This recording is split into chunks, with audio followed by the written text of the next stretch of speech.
Thinking about upgrading your RDK X5 Robot Kit to move beyond manual control?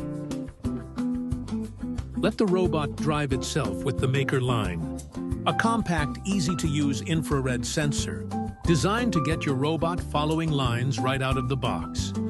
Mounted beneath the robo base, the Maker line reads the contrast between the track surface and the black line beneath. See? Easy calibration process. With a proportional control algorithm running under the hood, the robot handles multiple curve turns smoothly and consistently, maintaining its path even through tight corners. Watch it glide smoothly through multiple corners.